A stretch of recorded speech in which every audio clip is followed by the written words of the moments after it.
Hi everyone. Hopefully you can see me okay and hear me okay.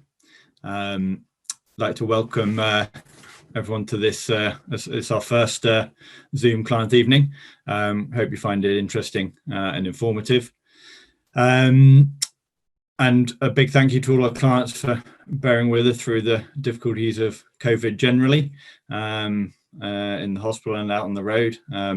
We know it's been hard, people not being able to visit their horses, not being able to come into exam rooms and so on. So thank you for bearing with us. Some of you will know me. I'm Simon Joyner, one of the clinical directors at Western Counties. Yes, I'd like to first of all introduce the two specialists that will be doing the bulk of the work tonight, certainly. Both of them are based at Western Counties and are both Royal College of Veterinary Surgeons specialists in their field. Sarah Smith recently joined our vet team at Western Counties. She's an equine medicine specialist with particular interests in equine critical care and cardiology. After graduation from Cambridge University, she and doing an internship, she did a residency at the Royal Veterinary College in London. And following that, worked as a clinician at Rossdale's Equine Hospital in Newmarket, and then joined Langford Vets at the University of Bristol in 2017, where she was until she joined us this year. Nicolas Moulin is a hospital surgeon and orthopedic specialist. He graduated from Lyon University and then worked as an intern in a large private practice in the US before returning to Lyon for his residency training. And then joining Western Counties in 2018 and becoming a Royal College and Veterinary Surgeons recognised specialist in 2020.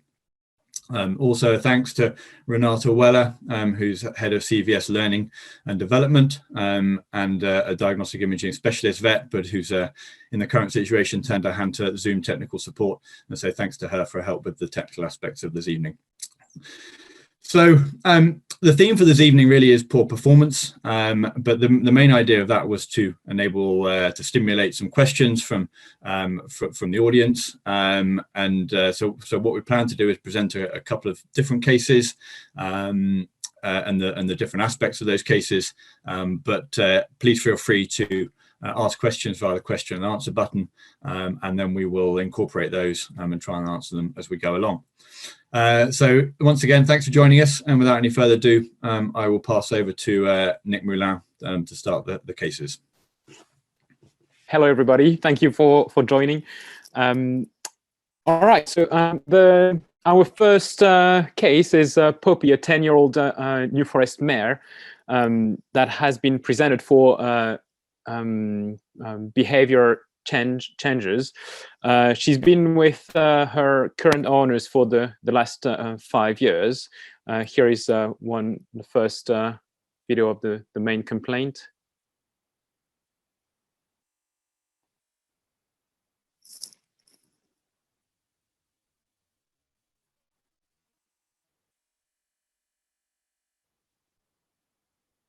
And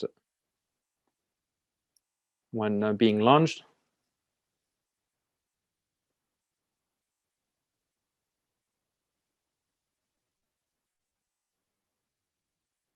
So this is quite unusual for her. That was definitely not something she was used to do before, which is one of the main reason for the consultation.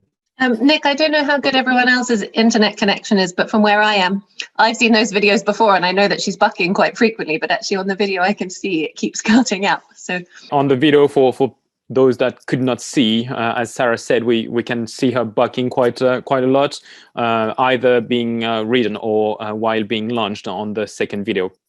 So when we have a horse presented for those kind of this kind of complaint, it raises a few questions. Probably the main question I will ask you today is what is the most common cause of these signs?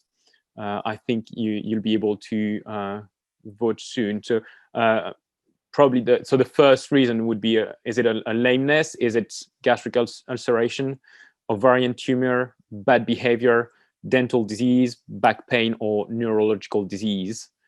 So I think I'll give you a little bit of time to vote. So we have lameness for as 13%, gastric ulceration 25%. Nobody thought it was an ovarian tumor. Bad behavior for 6%, and back pain 56%. Nobody thought it was dental disease or neurological disease.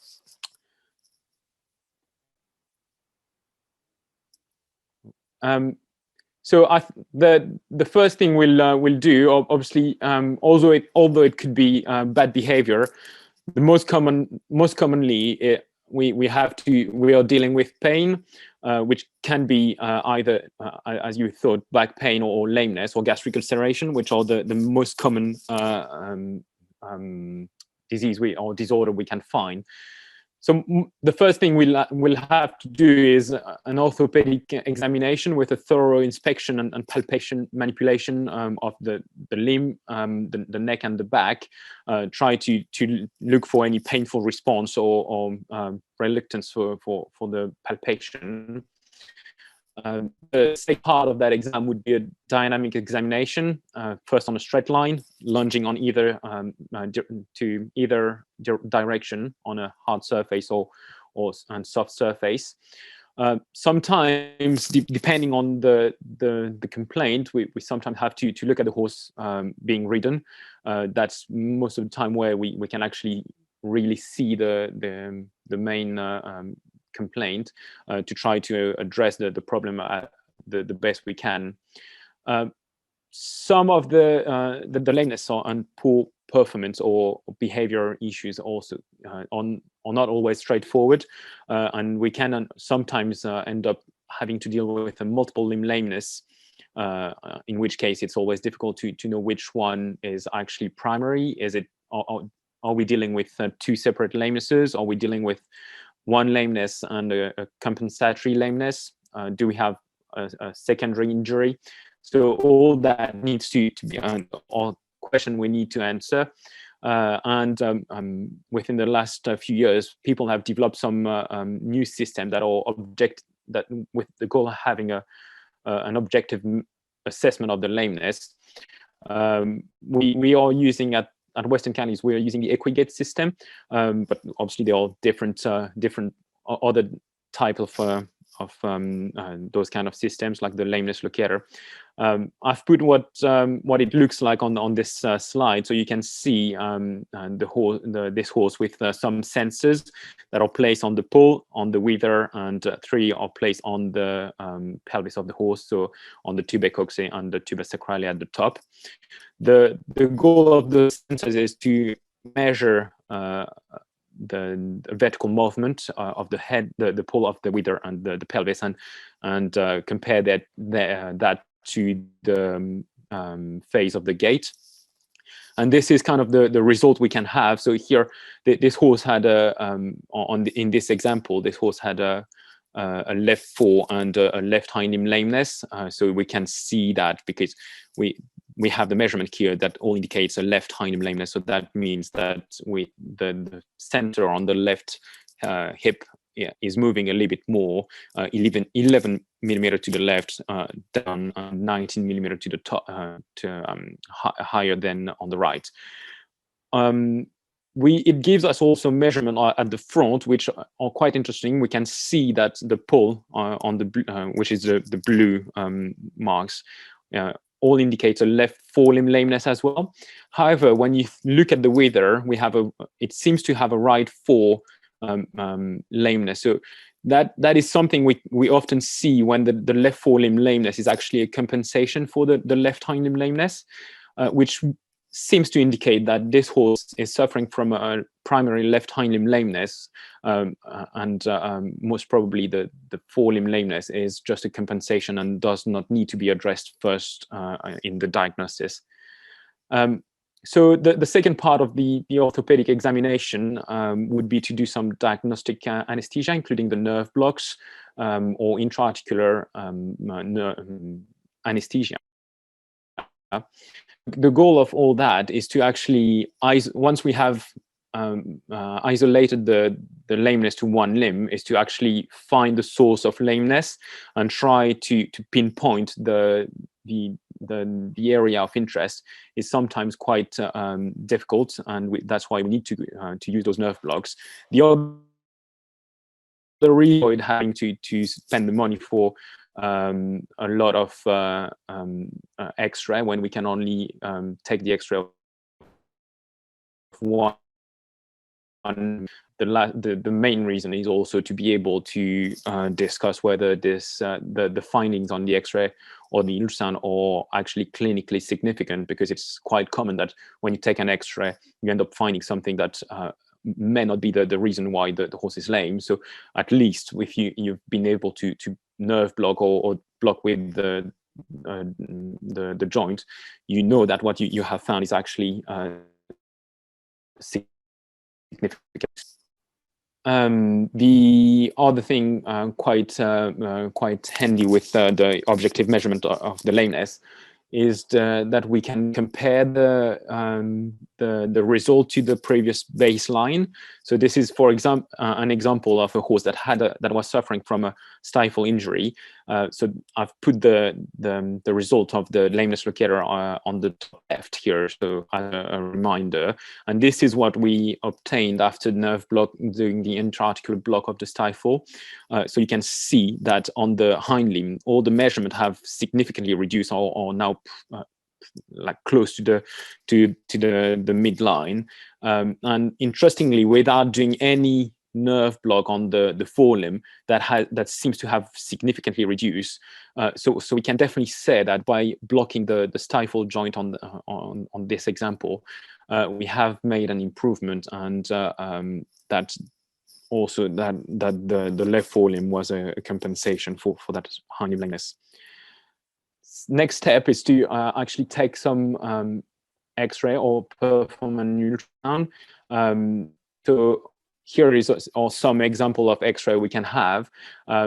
This is a horse that was presented with a forelimb lameness and reluctance to go forward, and the nerve block seemed to indicate a proximal suspensory desmitis, which is quite common as a poor performance, something that kind of evolved as a low grade, and until we actually see a lameness.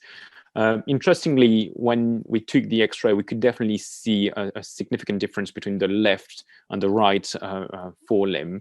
You can see there was some bone remodeling at the back of the cannon bone and the carpus. On the lateral medial, you can see that there was some remodeling here. On ultrasound, the soft tissue so the ligament that attaches there and the suspensory ligament underneath looks a little bit enlarged. However, it was a bit difficult to assess everything in 3D dimension. So sometimes we have to go for a little bit more advanced imaging, like MRI. Which would give us a more accurate diagnosis and prognosis, and we'll be able to give most of the time a more accurate prognosis, as well as we can see the joint or the structure, the area of interest in 3D dimension, and we can see here on this MRI, we could see that there was a chronic avulsion fracture of at the origin of the accessory ligament of the deep digital flexor tendon, with a mild desmopathy. So that means that the ligament was injured, and we have been able to address that in surgery. The next step is obviously treatment, but also we can try to get some more information with some, for example, keyhole surgeries. That was the horse that had the stifle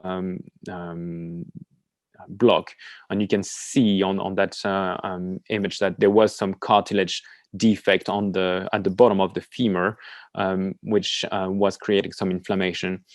So the surgery is not only treatment, but here it's definitely trying to get a more accurate diagnosis as well. Not all the lamenesses are always straightforward, and sometimes we have to use some other techniques like a bone scan or scintigraphic examination to try to have a better localization of active bone remodeling. it's quite useful, especially when it comes to lameness that are higher up, or back pain, which I'm going to talk about a little bit later tonight. So basically, what we do with the bone scan, we have to keep the horse in the hospital for a day, because we set them with some radioactive product that are binded to molecule that will bind to areas of interest in the horse, and then with a big gamma camera we try to see where we have the increased uptake. So that means when we find when there is an area that flashes on the bone scan, it means that there is an active bone remodeling, such as a fracture, or even kissing spines or osteoarthritis. So that's another way of trying to localize a source of pain. So that was the first, I think the first thing to assess when we have to deal with the behavior changes and poor performance, trying to do a thorough orthopedic exam to make sure we are not missing any lamenesses that could also lead to back pain as a compensation or anything else, before we actually look at more detailed other disorders. Great, thanks, Nick. That's brilliant. And we'll move on to Sarah now, to talk about some of the medical causes of poor performance. So it was really interesting. I thought the results of the poll that Nick put up about this horse. Really often we perceive that owners perceive that gastric ulcers might be involved in the signs of pain their horse is displaying. So I'll talk a little bit about what gastric ulcers are and about how we go looking for them. So in the middle of the screen here, we've got a picture of the horse's stomach. The food comes in here at the top where the esophagus is. And this top half of the stomach is made of pale tissue, which you can see is the paler pink tissue in the photo on the left. And the bottom part of the stomach is made of darker pink tissue, much more like the lining of your mouth. And these two parts of the stomach can have quite different types of gastric ulceration. And so it's important that we look really carefully at the stomach of these horses. There are some pictures here, which hopefully you can see. The pictures on the left show the squamous mucosa, so the top part of the stomach. And in the top picture, that pale, almost white tissue is completely normal squamous mucosa. And then in the bottom picture, you can see all these little red patches are where the acid from the bottom of the stomach has splashed up and burnt the lining of the stomach, causing these ulcers. And those are the more conventional ulcers that we've known about for a very long time. And those are the ones that we associate with horses that maybe are eating more starch or not eating lots of hay, and often doing quite high intensity exercise. And then the pictures over on the right, they show what we call the pylorus, or the sort of, it's not very elegant, but actually I always think of it as the plug hole of the stomach. It's the way out into the intestines. And the top picture again, is normal. It looks all pink and smooth and shiny. And then in that bottom picture, this is the same area of the stomach, but again, you can see those big reddy brown areas where the lining of the stomach has been damaged. These ulcers, which we normally call glandular ulcers, are something that has only been known about for more recently, really because we only had longer scopes and the ability to go down and look at the pylorus and learn about these ulcers more recently. So there's something where we have less information about what causes them, and ultimately actually less good information about how to really get on top of these ulcers and control them. So they sometimes can be more challenging to deal with. So hopefully Renata will help me out with a poll here. I was going to ask you which type of horses are most likely to have severe gastric ulcers. Do you think we see them in race horses, endurance horses, dressage horses, pleasure horses? Who's most affected by these ulcers? Correct. Everyone is spot on. So we definitely see the most severe ulcers in racehorses. followed probably by endurance horses, actually. Oh, actually, I think I've got some pictures on the next page, sorry. Yeah, so racehorses and endurance horses are really up there with having really severe gastric ulcers. Dressage horses and sports horses are a bit lower down, and then pleasure horses lower down again. These differences between types of horses probably all relate to management, really. What they're eating, how much turnout they get, what type of exercise they do, how intense that exercise is. And that explains probably why we see a bigger variation in pleasure horses, because they have a bigger variation in lifestyle. But what's important is that actually the severity of the ulcers doesn't always relate particularly well to clinical signs. So lots of racehorses can have quite severe gastric ulcers, but the impact on their performance is very different. They often don't show many appreciable clinical signs, but it may be making them slightly less quick than they might be otherwise. Whereas in horses which are asked to do more complicated things like dressage or jumping, we do tend to see more clinical manifestation of these ulcers. So it alters the way the horses behave or perform, maybe more than we see in racehorses. So what clinical signs do we see? Well, the ones that we're really confident that we see with squamous ulceration, those ulcers at the top of the stomach, are sometimes they might be a reduced appetite, they just look a bit rough, sort of tufty hair. This chap on the top right had quite nasty ulcers and he was really struggling to maintain his condition. Occasionally we see mild colic signs, but they have to be quite severe ulcers for that. This is what I was talking about in the racehorses. So reduced lung capacity at peak exercise is only relevant for racehorses.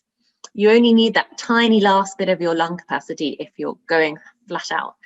So that's not something for the pleasure horses.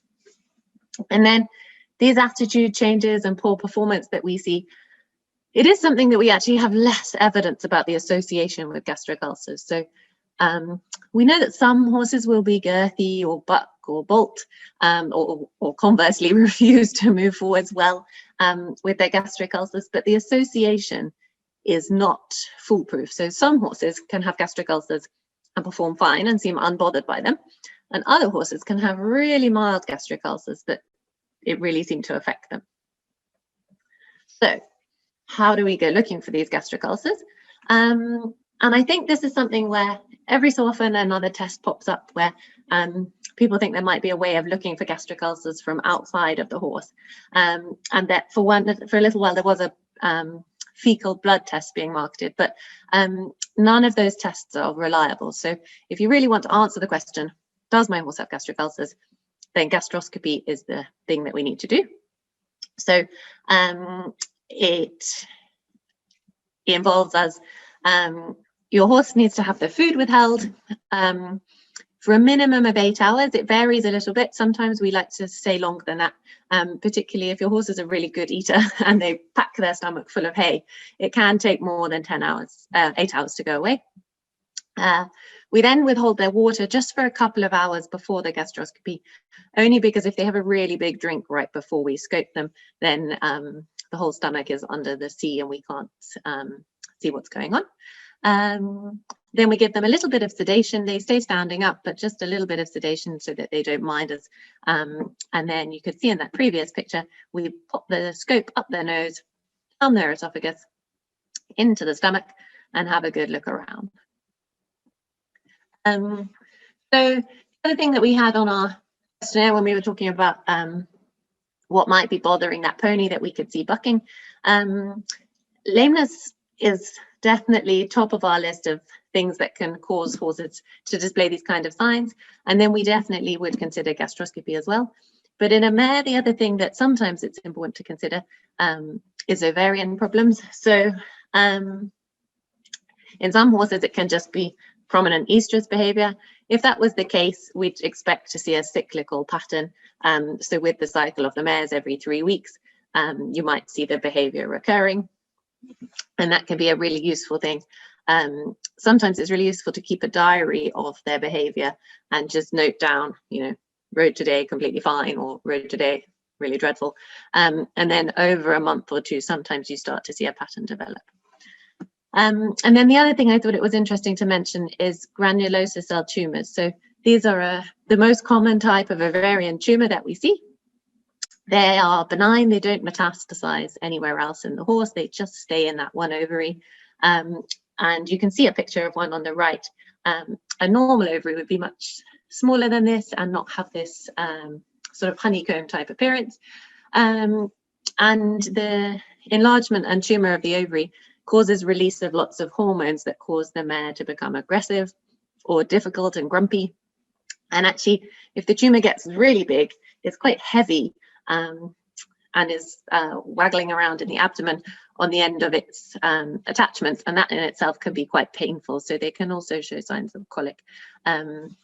So if you have a mare whose behavior has changed and you're worried about this, it's actually one of the things that's relatively easy to rule in or out. Sometimes your vet will scan your mare's reproductive tract and ovaries to see if they look normal. And the other thing we can do is a very simple blood test. These tumors produce a quite specific hormone that we can test for very easily. And then the last thing is, if it appears more that it's just your mare's normal hormonal behavior, then it can be possible to try medicating her to suppress her cycling and suppress that behavior and see what happens. So that can be quite useful. So I think at that stage, we thought we might talk about a different type of case who also has signs of poor performance, but in quite a different way. Shall I just quickly speak about back pain? Oh, yes, of course. I'm sorry. I forgot. Got carried away. 1 second. There we go.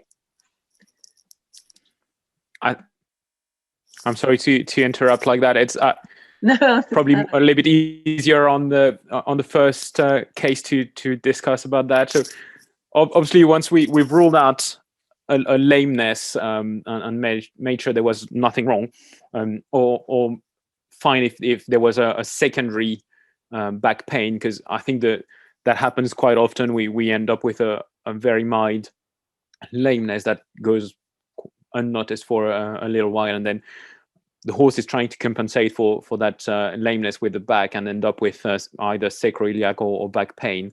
That's quite common. I think that one thing that seems to be quite interesting is when you look at people that do have knee replacement, sometimes they do develop some hip pain afterwards, probably because they've tried to compensate for that pain from the knees and with kind of changing the movement and the way they were using their hip, and as soon as we did a knee replacement, then they have to use their hip again a little bit more, and so that I think probably that's kind of what happens sometimes in some horses when they try to compensate for a lameness with the back. So obviously I already kind of discussed the thorough examination and inspection. It's quite interesting to see when you palpate the back. Some horses, what we look for is whether the horse is able to actually bend and flex the thoracolumbar area and the sacroiliac region without showing any signs of pain. Some of them absolutely don't move and remain kind of like solid. That's what we try to look for, to try to see if there is any pain or if they don't want to move. Quickly, I think we look for three main disorder on the back. So the first one, and probably one of the most common, is the kissing spines, which we see at the level of the dorsal spinous processes. So you can see here a little bit of a quick anatomy. So we have the supraspinous ligament that runs at the top of the back above the dorsal spinous processes. So that's what we look for, and that's where they develop some kissing spines. And in the middle, we have the small interspinous ligament that joins all of them.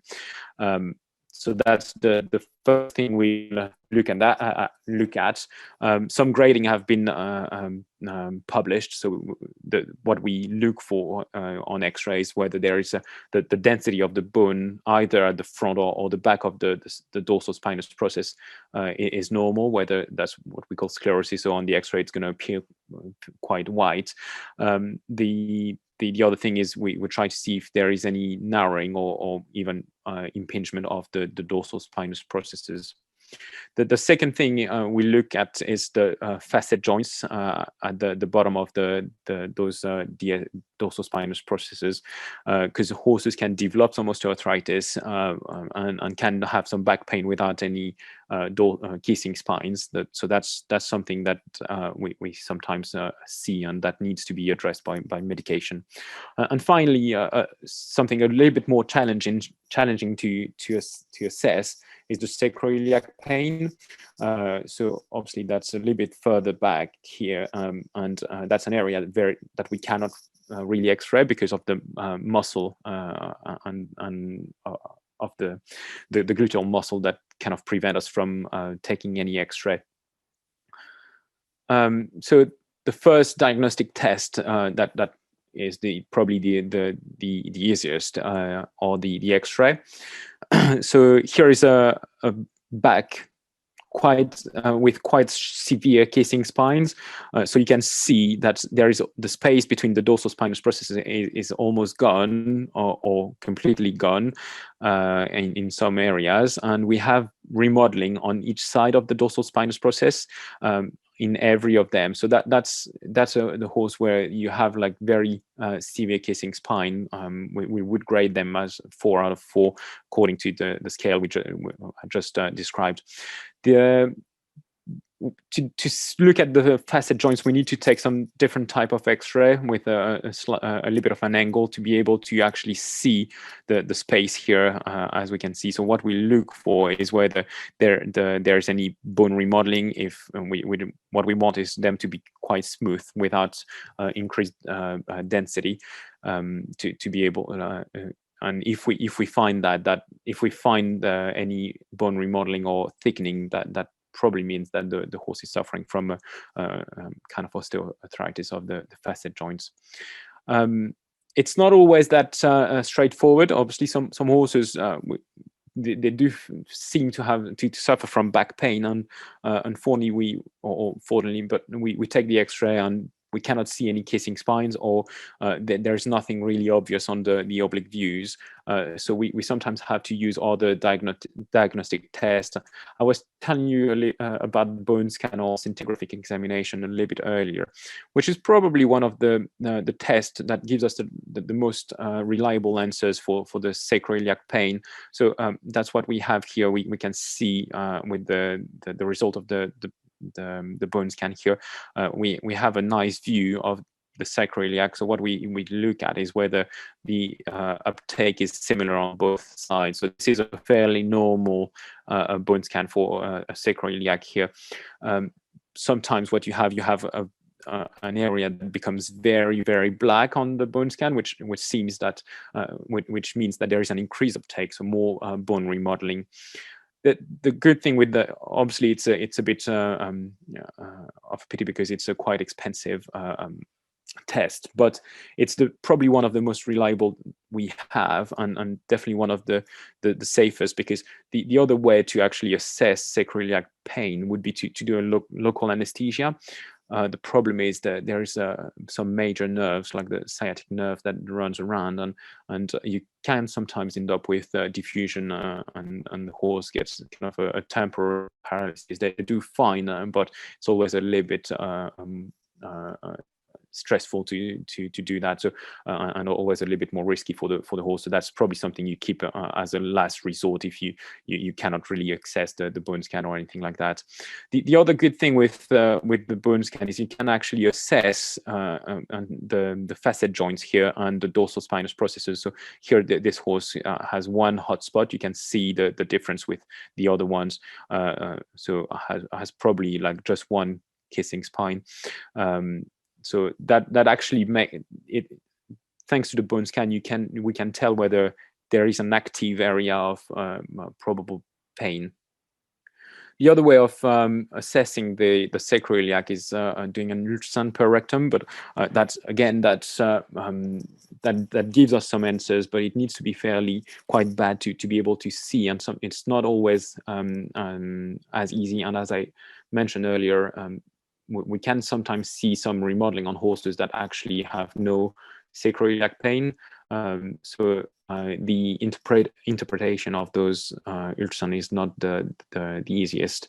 And finally, I think obviously that's part of a treatment discussion as well, but the medication is actually a good test, because by medicating and assessing the response in a few weeks, you can actually see whether what you have seen on the X-ray or the bone scan is responding to medication and is actually clinically significant. The other way to address a back pain can be a combination of multiple treatments. So medication first to actually assess the response. It also gives time for you to train the horse a little bit more and try to build up a little bit more muscle that will, I'm sure, definitely help in the rehab of an eventual surgery, as the horse will be able to kind of compensate with the back. Two types of surgery have been described. I tend to select them, to use them depending on the severity of the cases. So if you have a very high grade of kissing spines, I would probably recommend to do the cranial wedge ostectomy. So that's basically shaving the front part of the bones to recreate enough space between and prevent any impingement. For lower grades of kissing spines, the desmotomy has showed some very good success as well. So basically what you do, you cut the ligament between the two dorsal spinous processes to create a little bit more, to relieve a little bit the tension at the level of that impingement. Both surgeries have showed very good outcome. They're fairly low risk and straightforward procedure that can be performed under standing sedation. No matter what we do, either the medication or the surgery, we always have to think that the horse will have to have a strict rehab. So we always recommend some different protocol, but it's quite important to follow that, because that will have an impact and influence on the outcome of the surgery or the medication. The other thing we can sometimes try, and that's quite a good adjuvant to the surgery, is a mesotherapy. We inject some steroids on local anesthetic just under the skin that will help with muscle spasm, and will help your horse during its rehab. I think that's quite a quick procedure, and also something fairly low risk that your horse will definitely benefit from during the rehab. That's the picture here of the mesotherapy. I think overall it's quite important to make sure you adapt exercise and the exercise load to your horse and its abilities, the facilities as well. The help from a physio or chiropractor, registered physio or chiropractor, and get some exercise advice is actually quite useful, and we definitely see that horses benefit from that. It's always useful to have some help for some of the exercise that will help to build up some muscle, and obviously some regular equipment checks like saddle fitting. So the horse at the beginning had some sacroiliac pain that we medicated on, and horse went fine. I think it's quite important to, as a kind of a take-home message, is to always think about the kind of compensatory mechanism that can happen and can sometimes lead us to misdiagnosis if we don't consider the everything, and just dealing with the back. That's where we see sometimes the poor outcome after back surgery, because we hadn't there was a small lameness that was going on that has been missed, and then you end up doing surgery, and then you see the horse for a lameness, and the horse won't benefit from the rehab as well as what it should have. So it's always very important, and that's where the orthopedic exam and the use of a objective assessment system is quite useful. Great. Thanks, Nick. Thanks, Sarah. If just remind everyone, if you've got any questions, then please feel free to ask them via the Q&A box at the bottom or top of your screen, and we'll endeavour to answer them.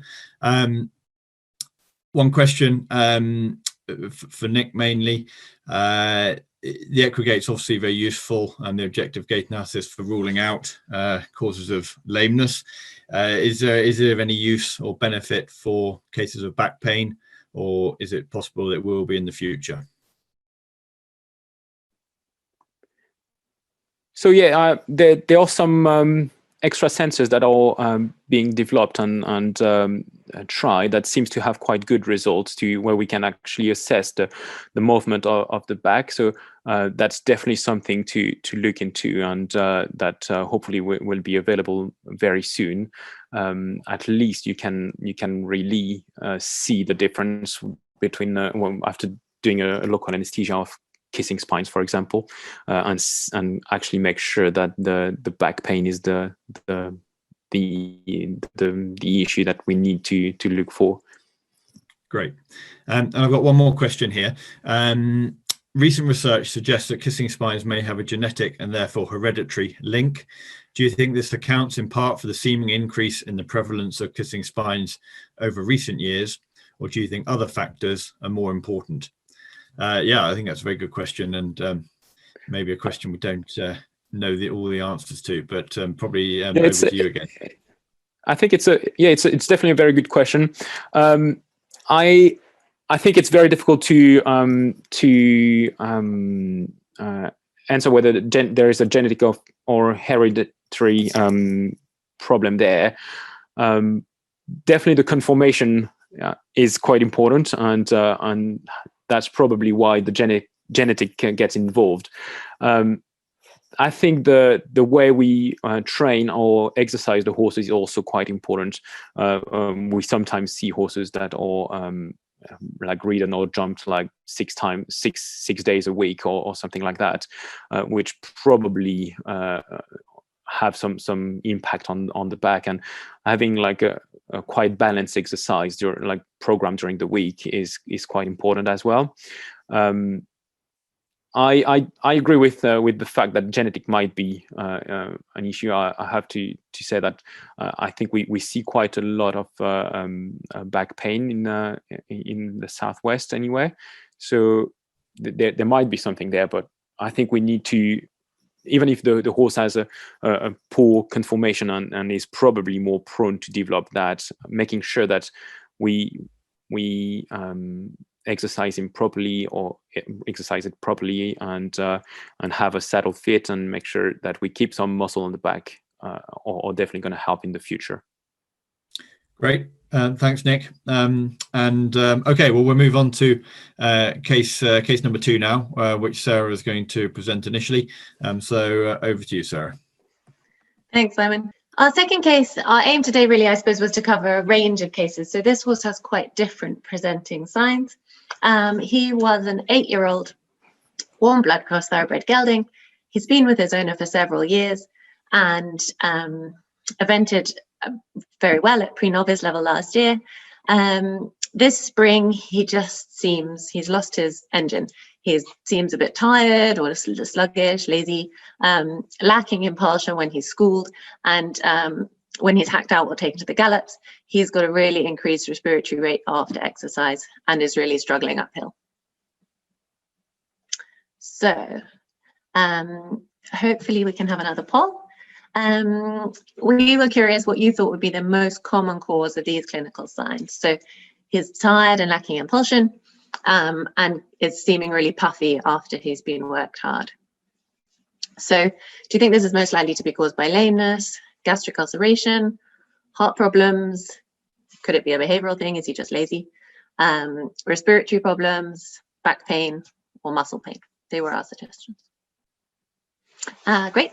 So 47 people thought respiratory problems, and nearly 30% said heart problems, 18% said lameness, and 6% said gastric ulceration. So I think that's a really interesting outcome. And if I flip to the next slide, I can show you that this is the order that we would put these in, and these are the most common causes of those clinical signs that we would see. So it might seem a little counterintuitive to start with, but we would put respiratory problems definitely joint at the top of the list. And you're really right. And in a minute, we're going to talk quite a lot about respiratory problems. But the other thing we would still put at the top of this list is lameness. So I guess if you think about yourself for a minute, if you go out for a run, or certainly I know if I go for a run and I've got a sore Achilles tendon, it definitely makes me slow. And actually, the puffiness maybe does give a nod more towards a respiratory problem, but actually we do sometimes see horses with orthopedic pain seem to blow a bit after exercise, probably just because the whole thing is harder work if you're in pain. And then we would put back pain and muscular problems next on this list, and I'll explain why a bit later on, but we'd actually put heart problems quite low down on this list. And gastric ulceration would relatively rarely cause these kinds of clinical signs. And thankfully, I think we all agree that probably this horse isn't just lazy. So we'll talk first for a little while about respiratory problems, and then we can move on and talk briefly about heart problems and muscle pain. So I'll kick off with the bottom half of the respiratory system, and then Nick is going to talk about the top half. So when I say the bottom half, I mean the lungs, really. And the thing that would most commonly cause a performance problem that we've just described relating to the respiratory system and the lungs would be equine asthma syndrome. So I'll take us through this chart on the left. And the most important thing probably to start with is that equine asthma syndrome is the new and more trendy name for various things that you might have heard of with other names. So the more mild version is sometimes called inflammatory airway disease, and the more severe version has previously been called HEAVS, COPD, RAO. They're all different names for the same syndrome. And these two mild and severe forms do take on quite different clinical signs in different horses, but then there is a spectrum of disease in the middle. So mild equine asthma is generally seen in young horses, horses less than 7 to 10 years of age, really quite young. And it's something that will resolve over time. These horses won't have this disease for their whole life, or they shouldn't do. It should get better. It might take months or occasionally even a year, but it should get better. Whereas the severe form of this condition is something that we see in adults over 7 to 10 years of age. And this is a chronic condition. These horses have this condition for life. It isn't going to go away. With management, it can get better. And actually, without management, it's likely to get worse. So it's really important that we look after these horses carefully. If they're not carefully managed, they get chronic damage and scarring to their lungs, which means that this condition gradually gets worse over time. The mild equine asthma, the jury is still out on the exact cause. So there's lots of debate about whether viruses that are picked up by young horses contribute to this, whether there's an allergic component. There probably is. But we haven't been able to put our finger yet on exactly what is causing this, which makes treating it a bit harder. Whereas the severe equine asthma, we know is an allergic response. Generally, we see it in the winter as an allergy to the dust and mold spores and bacteria that are found in the stable environment and in the bedding and the hay. But actually, you can also see it in the summer as a pollen allergy. I mean, the best analogy for that is basically hay fever for horses. And then the last most important point that helps us when we're diagnosing these conditions is that the mild asthma that we see in young horses is generally only seen at exercise. So you can have reduced performance, an increased respiratory rate, flared nostrils. Occasionally we'll see coughing at exercise, but these horses are normally fine at rest in the stable. There's nothing to see. Whereas the horses that have the severe equine asthma when they're older, I apologize, the bottom of my slide there is wrong. These horses have signs at rest generally, not just at exercise. So horses with severe equine asthma will often cough at rest and have produce quite a lot of gunk. They sometimes will have big blobs of green mucus on the floor of their stable in the morning because they're coughing up all this mucus from their lungs, and they might have an increased respiratory rate or even develop a heave line along their abdomen, and they have signs of exercise as well, so they'll often cough at exercise and have an increased respiratory rate. So how do we diagnose equine asthma? Sometimes we can be pretty confident from the clinical signs, and it may be that if your horse is presenting a really classic picture, that your vet is very confident from the clinical signs. If that's not the case, or particularly in older horses with severe equine asthma, where we want to be really sure of the diagnosis because this is going to be a lifelong condition, then it can be useful to take samples from the lungs. So this normally involves endoscopy, remarkably similar to the gastroscopy that we were talking about. It's just that we put the scope down the trachea rather than down the esophagus. So we start in the same way with sedation, poke the scope up the nose, and then we can take a sample from the main big airway, the trachea, and we just put in a little bit of fluid and suck it back out. And then we can go on further down into the lungs themselves and take bronchoalveolar lavage, which is the technical name for what is a lung wash. And we put in some fluid, suck it back out, and that will contain the cells from deep within the lungs, which gives us a really good idea of what's going on in these horses. Those samples are then sent to the laboratory, and someone looks under a microscope, tells us what types of cells are there, and then that tells us whether your horse has asthma and gives us a lot more information about what's going on. Sometimes in these horses, it's also useful to take some blood tests. If, for example, there's any concern of infection, then blood tests can be quite helpful. So just to talk briefly about how we might manage a horse with asthma, the real cornerstone of managing equine asthma is environmental modification. So these two pictures are obviously the extreme. You don't want your horse living in a really super dusty stable, and in a perfect world, they'd all live happily on the top of a windy hill, and that would be perfect for their asthma. But obviously, for most people, that's not very practical. So middle ground comes down to some of the most important things are your stable environment. So on the left, we've got some pictures of bedding, rubber matting, cardboard, or a combination of a small amount of bedding are really great. Straw, I'm afraid, is pretty much out for horses with asthma. And actually, I put this picture in the middle as well because it's, I'm afraid it becomes quite important to worry about your neighbours in this situation. There's no point if your horse lives in an open barn with other horses, you managing your stable perfectly if all the horses next door are still on straw with dry hay. So the picture in the bottom right I put in just because, unfortunately, in this situation, living in a stable that opens directly onto the outside is the optimal environment if you've got a choice. I popped these two other pictures in the top right. One of my obsessions, I'm afraid, for horses with asthma is dusting. If you look up in some stables, you will find yourself peering at a large array of cobwebs dangling with big bits of dust and debris that falls down. The best spring clean you can give your stables is well worth it. And then the middle picture of the muck heap I just put there because it is important to think about the environment around your stables. So particularly in some racing yards, we found that actually we've needed to look into what's going on outside the horse's stable window because there's a really dusty roadway where people drive tractors along fast, or if the stable backs onto the muck heap, that can really cause big problems. Next cornerstone of our environmental modification is forage. So badly made or badly stored hay that has gone moldy is the worst thing we could feed, really. It's really full of mold spores. And those really contribute to their asthma.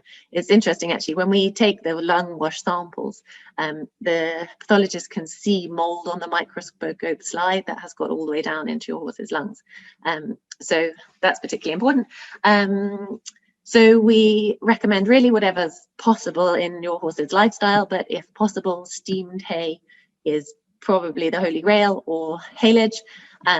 Soaked hay can work, it's just sometimes it's logistically tricky. And in horses that are really badly affected, occasionally people contemplate entire forage replacement using just pellets instead. Alongside your environmental modification, sometimes we need to use medication as well.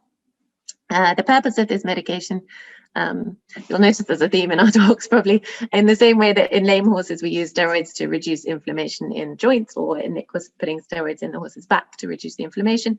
We can also put steroids into their lungs to reduce the inflammation and control the asthma. And alongside this, we sometimes use medication that opens up the airways. So if there are any people who have severe asthma themselves, those red and blue inhalers that you have, this is the horse equivalent. We can often give the medication by mouth, at least to start with. The advantage of that is it's pretty easy to do. As long as your horse will eat it, you just pop it in their food. We know it's very effective, and we know that the medication is getting inside your horse. The downside is that long-term use of oral medication can have side effects, particularly in horses that have a predisposition to laminitis. Then we worry about using steroids long-term. So then sometimes we try to use inhaled medication instead. So there are quite a few different mechanisms available now for giving inhaled medication. And if you were to need this, we can talk you through all the different options. I put a couple of pictures on the left. The one at the top is just used over one nostril and uses the same type of inhalers that you would use for a human. The contraption at the bottom looks a bit more complicated, but this, in a funny way, it's quite simple to use because it just fits the whole horse's nose goes inside, and you put the band over the top, and then you don't have to juggle anymore trying to hold everything together. And this can be used either with inhalers, or you can put liquid medication in that then becomes aerosolized for the horse to breathe in. So I think we're going to skip to Nick now, who's going to talk about the upper airway, and then I'll come back and talk about cardiac disease. Great, thanks, Sarah. Over to you, Nick. All right, so another area of interest is of the upper respiratory airway, so the top part.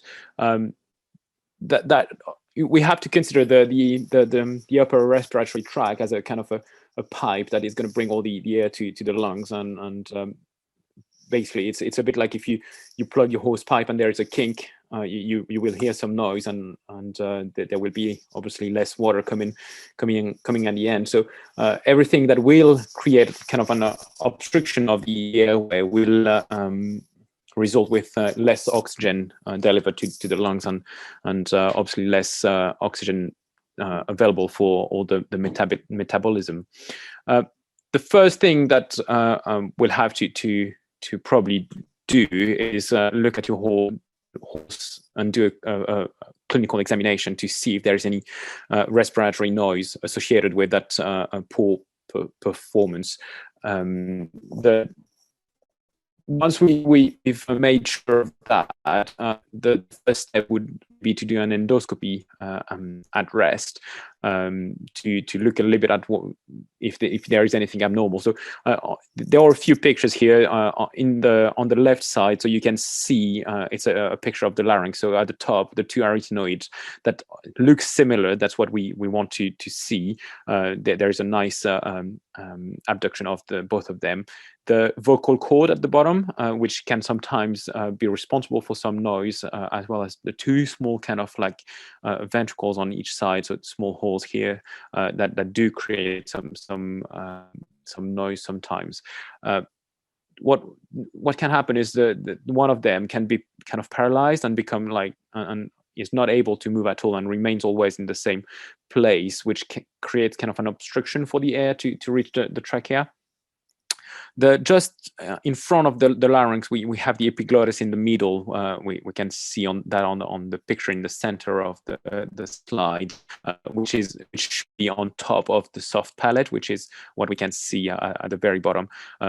What can happen sometimes that's the picture of a normal larynx and nasopharynx. That's what we want to see,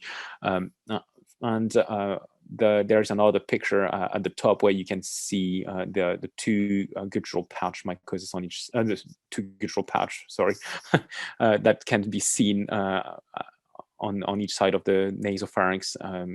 So that's what we want to look at. At the bottom, it's a case where you can see the soft palate at the bottom is kind of bulging up, and that's the small hole at the top is actually a space left for the air to reach the larynx. This is what can happen in a horse that have performance, because there is no air flow that can reach the lungs. If everything looks normal, it's sometimes because it needs to be something. It can be a disorder that occurs only at higher speed or during exercise with some, if we flex the pole or something like that. So we can do an overground scope. So we have to go we have to put like a small camera up the nose, just like Sarah was showing you when she mentioned the gastroscopy. But we leave the camera in place and attach it to the pad under the saddle, and we can record and have a look at what was actually happening when you were riding the horse or training the horse. This is a quick example of what we can see. So it goes quite fast, but here we can see that at the back, the larynx is moving quite well. There is enough opening, but the problem here is that the soft palate at the front is kind of bulging up all the time as the horse is being ridden, which reduce the space for the air to reach the larynx and kind of prevent the horse from being able to breathe normally while being exercised. That creates even more inflammation, and all the muscle in that area will become a bit kind of slack in a way, and the horse won't be able to perform as well as it should if he had enough air. Another quick example.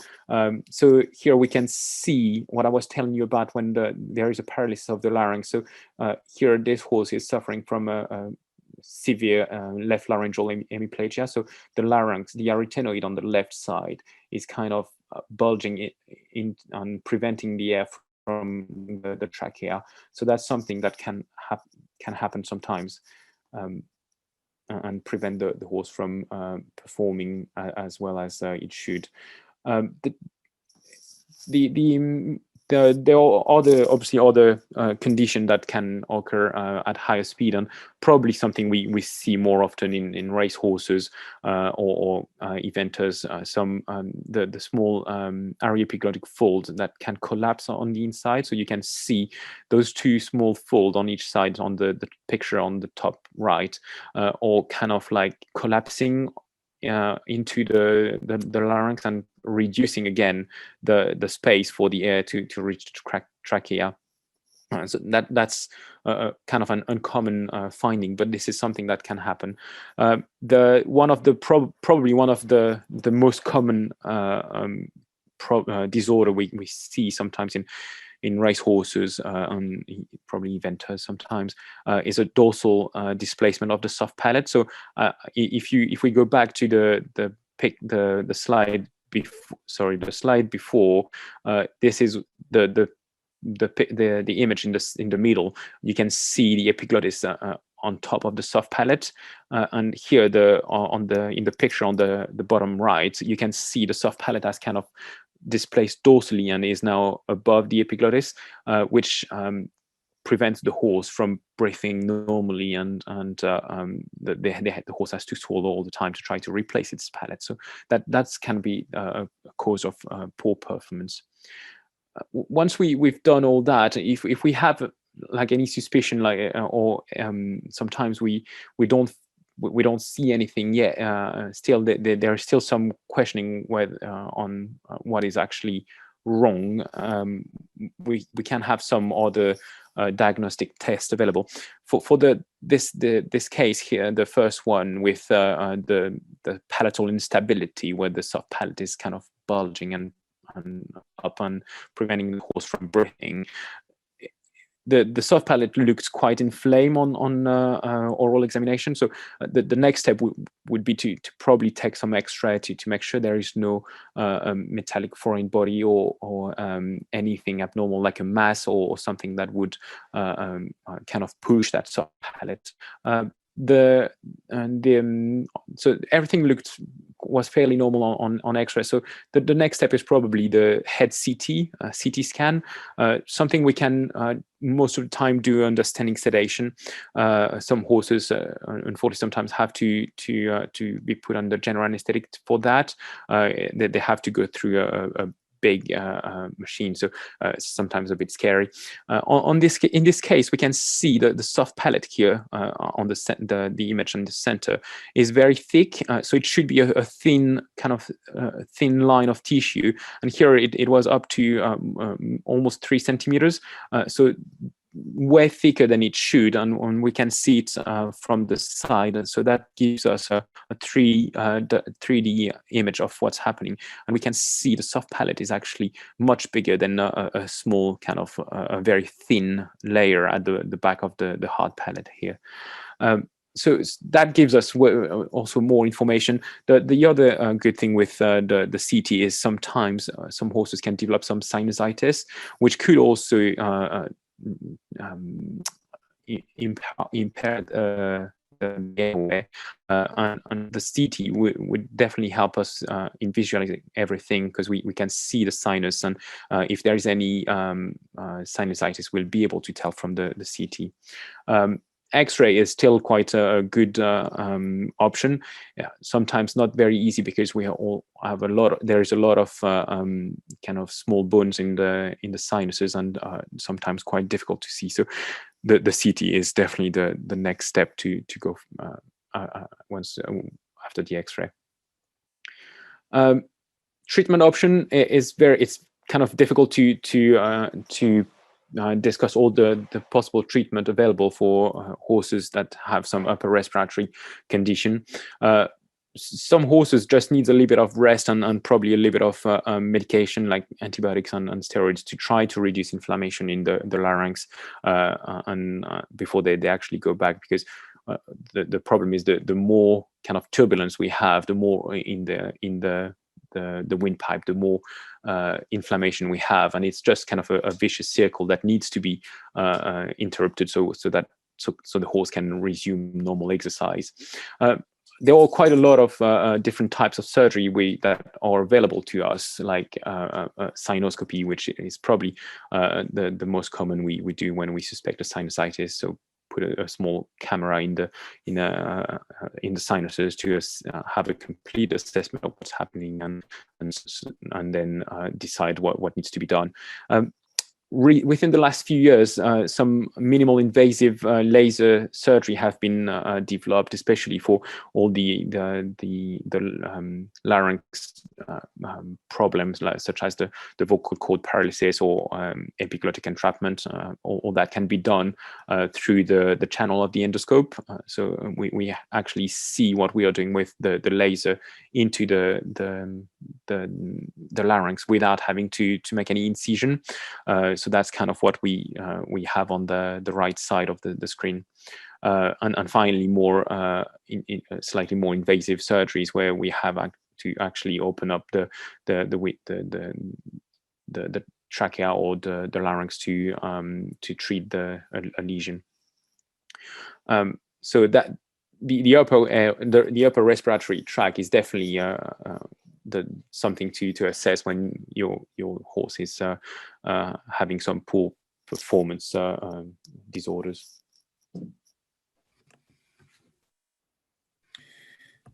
Great, thanks, Nick. So we'll move back to Sarah to discuss cardiac potential cardiac causes of poor performance.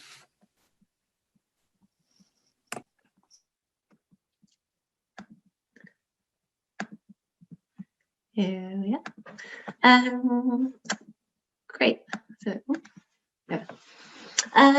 thanks, Nick. So I think we've already mentioned that lameness and respiratory disease are more common causes of poor performance. So then if we're talking about cardiac disease, here we are. I've got one more poll if you're not sick of them. Please, can you tell me what you think the most common cardiac disease in equine athletes are? So do you think it's that the heart has leaky valves, that the heart has an abnormal rhythm, that the heart capacity is just not big enough to do what you're asking of this horse? Is the heart just too small? We know that big hearts make racehorses run fast. Or could it be that there's a congenital abnormality, so what we might know as a hole in the heart?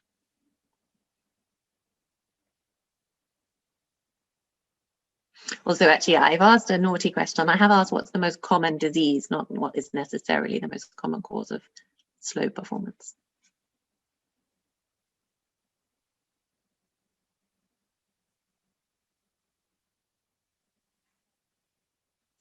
So I said what was the most common disease, and you have mostly said that it would be an abnormal heart rhythm. Quite a few of you then said leaking valves. And just a few votes for a hole in the heart, and everyone quite rightly said that the heart not being big enough is very unlikely to be a problem in most horses.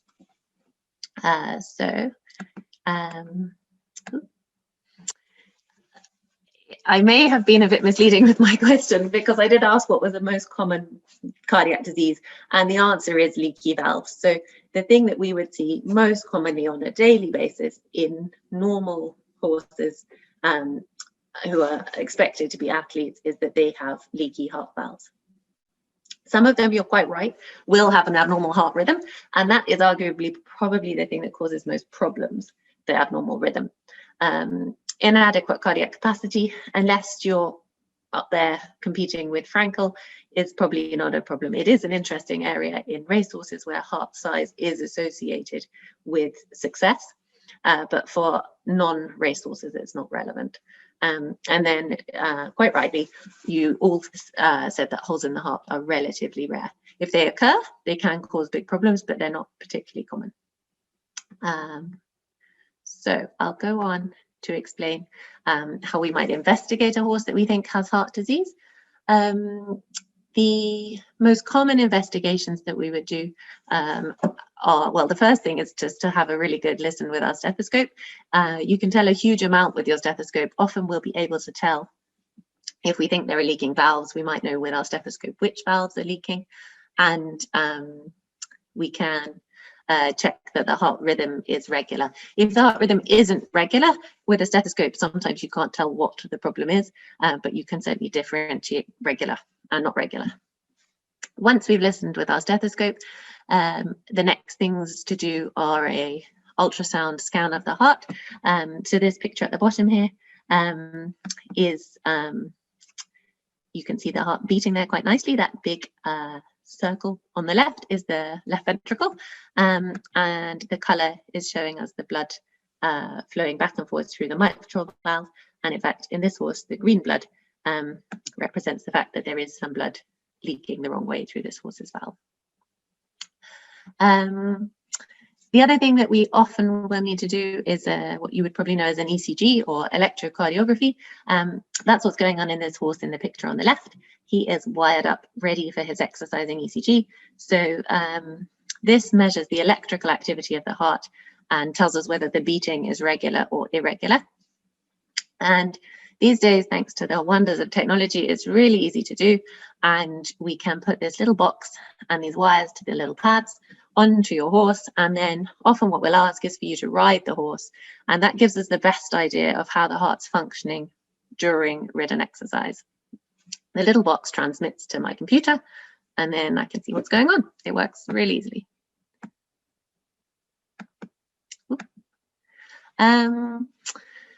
So when I was asking about what diseases most commonly occur and which most commonly cause a problem, Lots of cardiac disease in horses actually just involves us identifying that it's there, and then cardiac investigation in some people's books isn't exciting, because a lot of the time we're just saying, actually, this cardiac disease is here right now. I don't think it's a problem.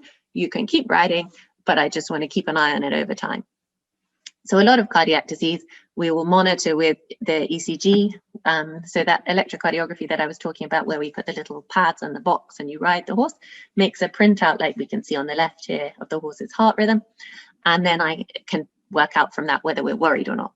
When we're not worried, we might do this ECG that we see on the left and the heart scan. Anything from, if we're quite worried but not worried enough to tell you to stop riding, we might say, can we do it again in 6 months, please, just to check that things aren't getting worse. If things look pretty good, then we might say, oh, you're fine for a couple of years, but we'd like to check in a couple of years' time, because sometimes these things can get worse over time. If you are more unlucky, a lot of you talked in the poll about the fact that an abnormal heart rhythm can be a problem, and you're quite right. The rhythm that most commonly causes a problem is called atrial fibrillation. Now, if you look at this little ECG strip along the bottom, so I hope you can see clearly that this wiggling line is the ECG of the horse, and on the left-hand side, the line is just wiggling up and down, and that's because the part of the heart that controls the rate has lost its the leader of the orchestra, and every cell in the atrium that controls the rate is just playing their own tune, and that's why you get this up and down wiggle. On the right-hand side, the leader of the orchestra has got back in control, and someone is beating the drum, and so the rest of the cells are all beating in time, and you get this nice organized rhythm that we can see on the right. I hope that makes sense. You might have to believe me about the ECG on the right being more normal, but I promise you that is how it should look. Now, the next question is, how did we go from that really disorganized wiggly line on the left to the nice neat one on the right? Well, at the point in the middle of this strip where it says shock, this horse was given a shock to the heart and it reset the rhythm to make it right. This is something called transvenous electrocardioversion. It's a pretty cool thing to be able to do. So we put the wire, in a standing horse, we place wires through the vein in the neck very carefully down into the heart. Then the horse has an anesthetic, and we can apply a shock through those wires to the horse's heart to reset the rhythm. In some horses with atrial fibrillation, we can still use a medication called quinidine sulfate. So that is something that before transvenous electrocardioversion was available, quinidine sulfate was the only treatment option. Now we use it a bit less because it does have some really quite nasty side effects. So it's not suitable for every case. But it's pretty amazing that we have these treatment options available to us. So for horses with atrial fibrillation, there are definitely options to correct that these days. The last thing I was going to talk about in terms of things that can cause poor performance and might cause the signs that we originally described in that horse is really struggling to work, and particularly struggling to work hard or work uphill, is muscle disease. And horses, I think, maybe a little bit like back pain and some of these other aspects of poor performance, I think we have a better understanding of muscle disease than we had historically, and maybe we're better able to identify horses with muscle disease these days. So there are two main classes of muscle disease or myopathy in horses. There are others, but these are the big two. The first is called recurrent exertional rhabdomyolysis. So this is something that we see often in thoroughbred type horses, where they get an acute, what you might know as tying up episode, where they work one day and then the next day you go to pull them out of the stable and they look really painful, and it's really difficult to ask them to walk, and they look pretty awful, and it's quite a sudden onset thing, and the signs can be quite severe. The other type of muscle disease that we see commonly is called polysaccharide storage myopathy. This varies a lot in its spectrum. There are some breed associations, but actually more and more we seem to be finding this in quite a lot of breeds. So We definitely see it in warm bloods and quarter horse type horses, but there are plenty of others affected. And these horses can vary very much in their presentation, from looking a little bit like the horse I just previously described, where they have a sudden or seemingly quite sudden onset episode, through to those horses who they just seem to really lack impulsion. They're a bit sluggish. You think, what's wrong with this horse? And then you realize actually their muscles are just sore all the time, and suddenly it makes sense why they're not happy to do what we're asking them to do. So the perpetual question for vets is, how do we work out what's going on? For muscle disease, we can sometimes start with blood tests. So we can look at the levels of muscle enzymes circulating in the blood, and this can sometimes be quite useful at giving us a nod to what's going on. However, we need to be a little bit careful not to interpret these bloods. Some horses with muscle disease will have normal muscle enzymes, but abnormal muscle tissue. So sometimes the blood test doesn't give us even a nod in the right direction, and certainly it very rarely gives us the whole answer. There are some genetic tests available on blood now, but again, sadly, at the moment, they don't answer all the questions. They're just a useful test to put on the side. And then if we're looking for muscle disease in horses, the thing we really need is a muscle biopsy. So this is where we take a little piece of muscle and send it to the lab for them to look under the microscope and tell us what's going on. This might sound quite invasive, but actually it's a relatively easy and simple thing to do. The most common place we take the muscle is from just beside the tail in the rump there. And we make a really small incision, sort of 4 or 5 centimeters, take out a really small piece of muscle.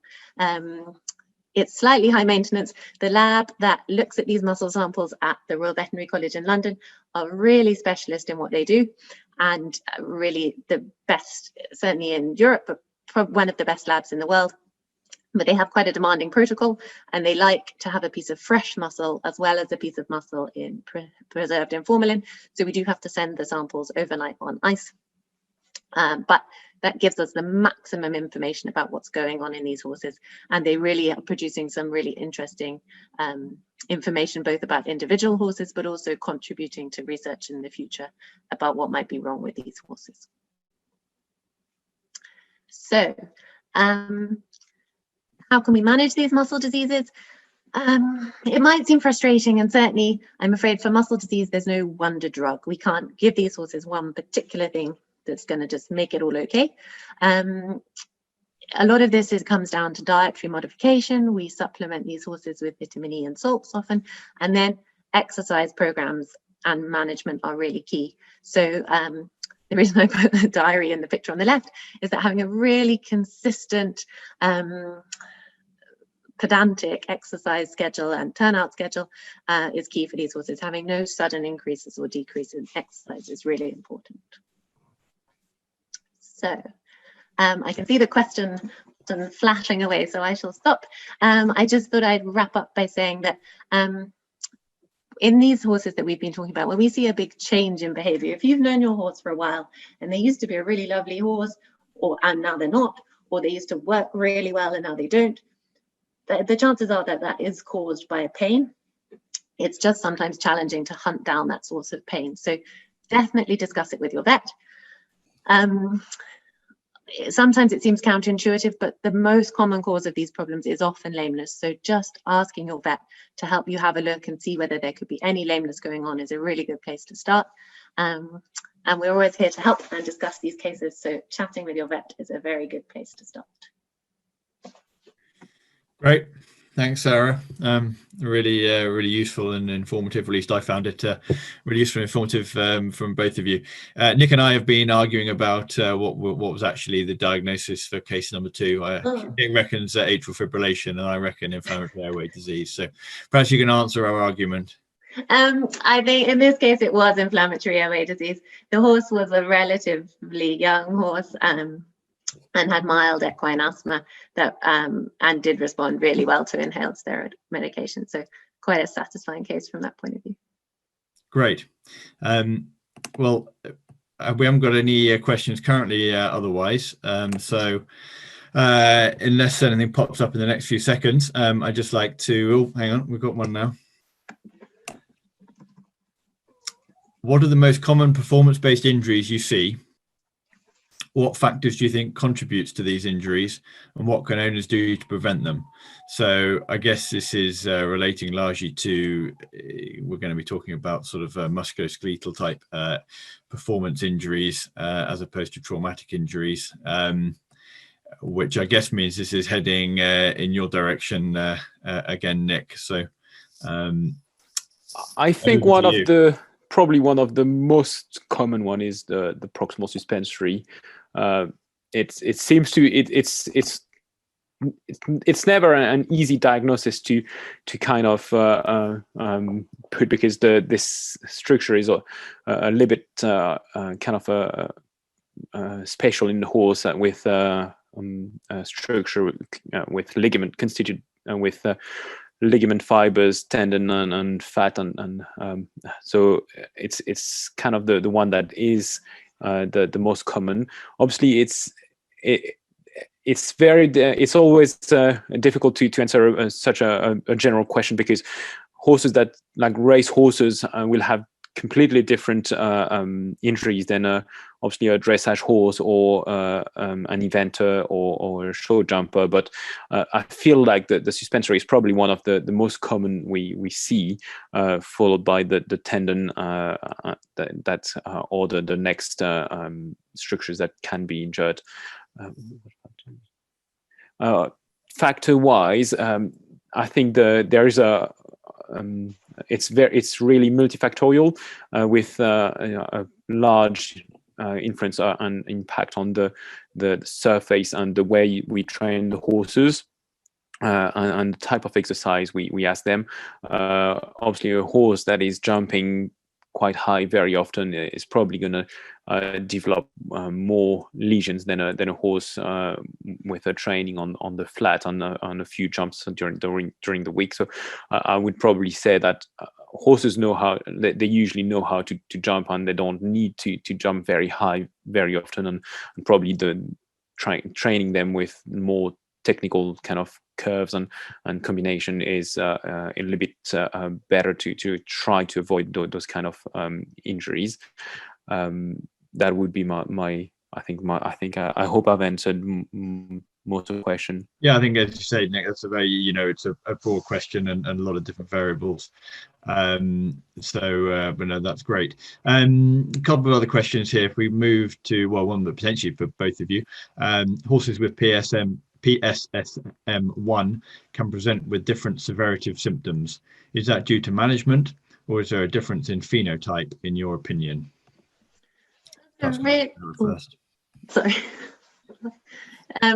I think that's a really interesting question, actually, and I'm not sure it's one we fully know the answer to, but I think that there's probably a component of both. I think we know that there are different phenotypes of PSSM, definitely, but I think that management and management type have really important influences on these horses. And actually, one of the things I think is most interesting is that sometimes we see PSSM show up when horses move house. So I've definitely seen a couple of horses that were performing really fine in their previous lifestyle, and then they move to, often they're bored, move to a different home, they're managed in a different way, and suddenly the PSSM shows up.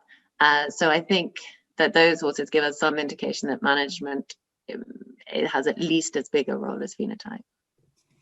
Yep, great. Okay. And Nicolas, you got anything to add? We'll move on to the last question. I'm going to, if it says, if a horse has a stifle block and recovers completely from the blocker, would they be able to jump, etc., and event again? I'm not sure if perhaps you mean the question means a locking stifle. Would be my interpretation of perhaps what the question is asking. If it's a locking stifle, I think the answer is yeah, they should be fine, as long as we manage to keep enough muscle to kind of prevent that from happening again. If we are looking at another type of injury in the stifle, then that's a little bit more difficult to answer, because stifle is an interesting joint. It's a massive joint which is divided in actually three joints. and there are a lot of ligaments that can be injured, or obviously the cruciate ligament, and mainly the ligament that attaches the meniscus to the tibia that can be injured, and that actually are quite often the reason for the lameness. If it's a small lesion on one of those ligaments, they rest and usually do all right. If there are more severe lesions, the prognosis can drop quite significantly. I think if you look at recent research, based on horses that do have different type of exercise and use, I think overall about 40 to 50% of horses return to their intended use after a stifle arthroscopy. So it's quite a low. When you think about it, it's slightly less than one chance out of two. So I'd say the disc joint is unfortunately a joint that does not forgive very easily, and that usually takes quite a lot of time for them to recover. Great. All right.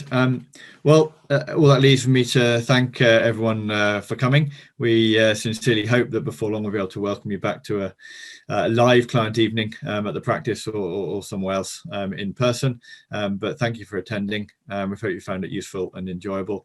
And big thanks to Sarah and Nick for preparing such interesting and informative presentations. So yeah, my thanks to both of you.